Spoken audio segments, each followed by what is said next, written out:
Muchos creen que después de un verdadero despertar espiritual, la vida se llena de pasión, claridad y fuerza para avanzar.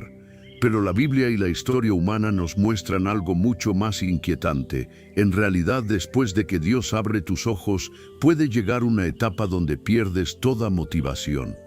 ¿Cómo es posible que ver la verdad produzca un vacío tan grande? Hoy vas a descubrir la respuesta que Carl Jung, uno de los padres de la psicología, intuía y cómo encaja con lo que la palabra de Dios nos revela desde hace miles de años. Y lo que te voy a mostrar no solo explica esa sensación de apatía después de una experiencia espiritual profunda, sino que puede ser la clave para entender por qué grandes profetas, reyes y apóstoles de la Biblia pasaron por el mismo túnel oscuro. Te lo advierto, lo que vas a escuchar puede hacerte cuestionar todo lo que creías sobre el despertar espiritual. Hubo un hombre, hace muchos años, que tras una intensa búsqueda de la verdad, creyó haber encontrado la luz definitiva. Era un lector incansable, conocía a Eckhart Tolle, Alan Watts, las enseñanzas de Krishnamurti, y tras una noche oscura del alma, sintió que había roto las cadenas del ego. Pero 2 meses después, estaba tirado en la cama, mirando al techo, preguntándose por qué nada le importaba. Lo que él no sabía es que esa etapa no era un error, era una fase sagrada, descrita tanto en la Biblia como en la psicología profunda. Y esto es justo donde muchos caen, pero lo peor está por venir. En la Escritura, este patrón aparece una y otra vez. Moisés, después de experimentar la zarza ardiendo y escuchar la voz directa de Dios, no corrió inmediatamente al liberar a Israel. Pasaron 40 años en el desierto, cuidando ovejas, lejos de la acción. Elías, tras derrotar a los profetas de Baal en el monte Carmelo, cayó en una depresión tan profunda que pidió a Dios morir. Y Jonás, después de ver la obra de Dios en Nínive, no celebró, se sentó a un lado, enojado y sin rumbo, lo que la Biblia llama desierto o tiempo de prueba. Jung lo veía como el colapso de las viejas estructuras del ego, la muerte psicológica antes del renacimiento. La iluminación, decía Jung, no llega por imaginar figuras de luz, sino por hacer consciente la oscuridad. Y aquí está el punto que la mayoría ignora. Cuando la máscara del ego cae, los objetivos que antes te movían dejan de tener sentido. Si alguno quiere venir en pos de mí, niéguese a sí mismo, tome su cruz cada día y sígame. Lucas 9:23. Negarse a uno mismo no es poesía espiritual, es un desmantelamiento brutal de la motivación basada en el yo. Lo que estás sintiendo si estás en esa etapa no es pereza ni fracaso, es lo que en términos bíblicos se llama morir al viejo hombre, Efesios 4:22. Y esto es donde la mayoría se desespera, porque el mundo moderno nos ha enseñado que si no estás produciendo, avanzando o demostrando algo, estás perdiendo el tiempo. Pero la Biblia nos muestra que Dios trabaja en el silencio. Jesús mismo pasó 30 años en anonimato antes de iniciar su ministerio, 30 años sin resultados visibles, pero todo ese tiempo era el laboratorio secreto donde el Padre estaba forjando su carácter humano. Lo que Jung llamaba enantiodromia, el giro hacia el extremo opuesto, la Biblia lo llama ser transformados mediante la renovación de vuestro entendimiento. Romanos 12:2. Es un cambio tan profundo que tu antigua energía, tu impulso, tu adrenalina, se detienen para que algo nuevo nazca. Y aquí hay algo que nadie te dice, ese vacío que sientes puede ser el preludio a la obra más poderosa que Dios hará en ti. Moisés, antes de liberar a Israel, tuvo que olvidar lo que creía saber como príncipe de Egipto.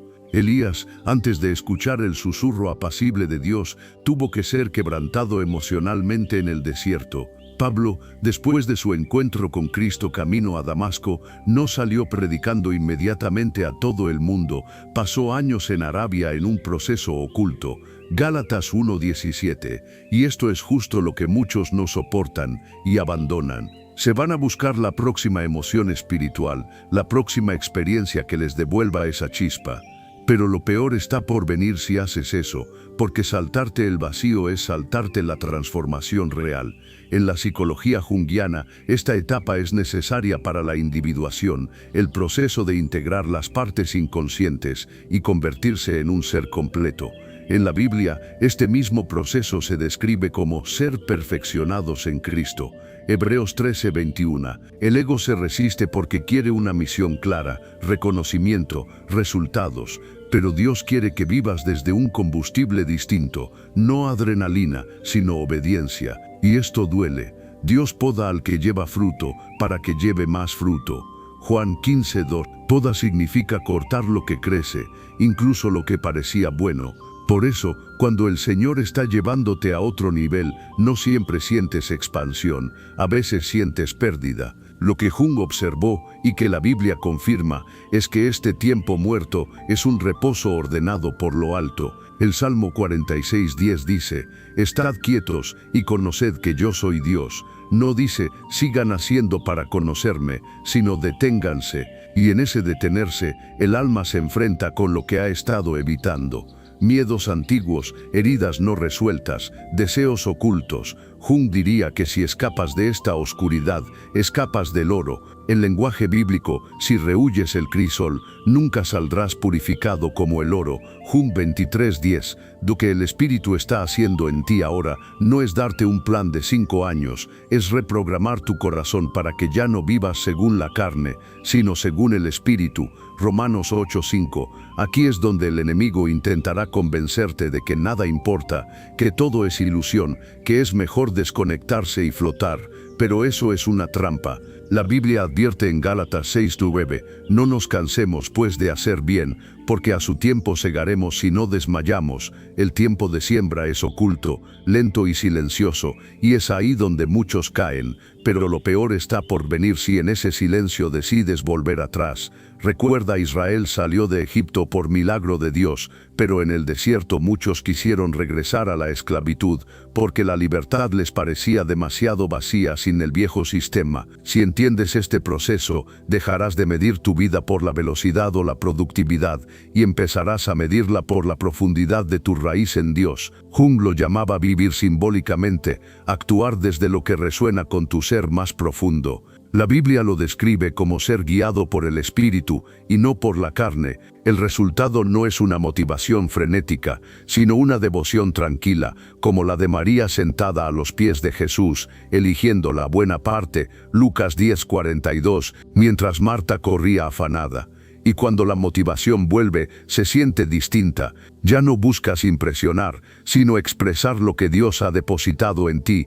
Ya no buscas estatus, sino obedecer la voz interna que dice, este es el camino, andad por él. Isaías 3. Por eso, si estás en medio de esa etapa de aparente estancamiento, no la maldigas. No es un callejón sin salida, es el taller secreto de Dios. Moisés salió del desierto con una vara que abriría mares. Elías salió del silencio con la fuerza para ungir reyes y profetas. Pablo salió de Arabia con el evangelio que cambiaría el mundo. Tú también saldrás, y no con la vieja motivación, sino con un fuego más profundo que no se apaga con las tormentas externas. Así que, si esto ha tocado tu corazón o te ha hecho entender algo de tu propio viaje, cuéntame en los comentarios tu experiencia. Me encantaría saber si has pasado por este desierto y cómo Dios ha trabajado en ti en medio de él. Y si conoces a alguien que esté viviendo este proceso, comparte este mensaje con esa persona, porque quizás lo que hoy le parece un vacío, en realidad es el comienzo de su verdadera misión.